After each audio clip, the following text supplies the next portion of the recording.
Hey everybody, Pastor Dale here. Welcome to another episode of Starting in the Word.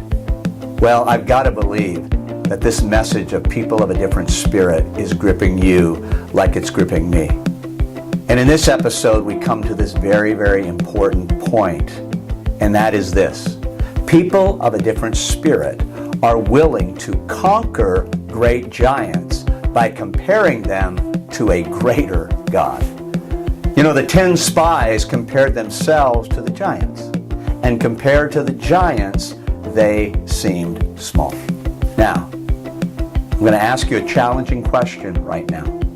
Are there giants in your life that you are allowing to intimidate you?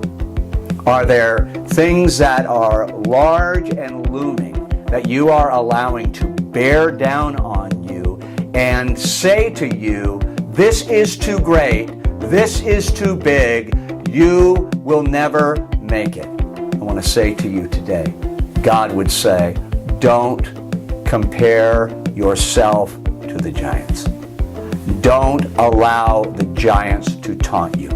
Don't allow the giants to torment you. Do not allow the giants to tell you that you are not well able to take the land that I have given you. God is with you. God is strong. God is able. Speak to the giants in your life and say, you will not taunt me, you will not torment me, and you will not tell me I can't when God says I can. Here's the deal. Joshua and Caleb compared the giants to God, and compared to God, the giants seemed small. It's all about perspective. Joshua and Caleb, as men of a different spirit, had faith's perspective. The 10 spies compared themselves to the obstacles, to the giants, and compared to the giants, they seemed small. Joshua and Caleb compared the giants to God Almighty, and compared to God Almighty, the giants seemed small. The 10 spies said, we can't. Joshua and Caleb said, we can, because God is with us. So I want to encourage you today as a person of a different spirit, that you would compare the giants in your life to God and have the perspective that compared to God, the giants in your life are small, and that God is well able to deal with anything that would seek to loom over you and tell you you can't make it, and say to you, you're well able, because God has said, I've never seen anyone and I've never seen anything that I can't handle by my great power. You see, people of a different spirit are people who have heaven's perspective on human problems. They have heaven's perspective on human problems. They believe, people of a different spirit believe, there is no problem so great that the greater God cannot solve it. Well, what about you? And what about me? Do we have heaven's perspective on human problems?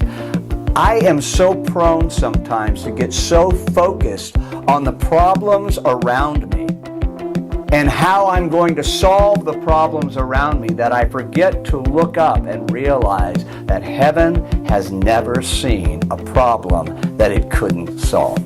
So today, let's be people who have a heavenly perspective. A heavenly perspective on human problems. Do we have human problems?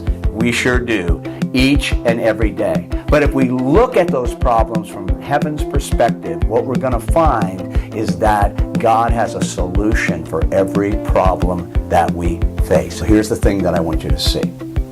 It's one thing to compare the giants to God and have the giants seem small.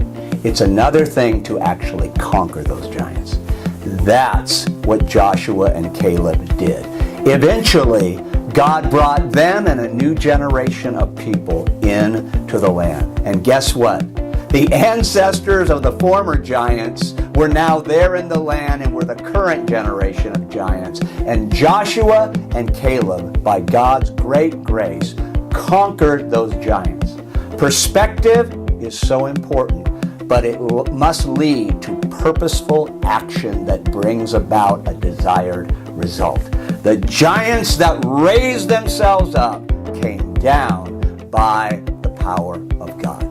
You know, David learned in his life, King David learned what it meant to be one who not only would slay giants, but one who would raise up a new generation to slay giants. David, too, was a man of a different spirit. You and I are called to conquer the giants. Let's go into the land, as it were, and let's conquer whatever giants are there, not only by our perspective, but by powerful action that brings everything down that would be raised up against the true knowledge of our God. Remember, when you start in the Word, you step on the path that leads to transformational truth.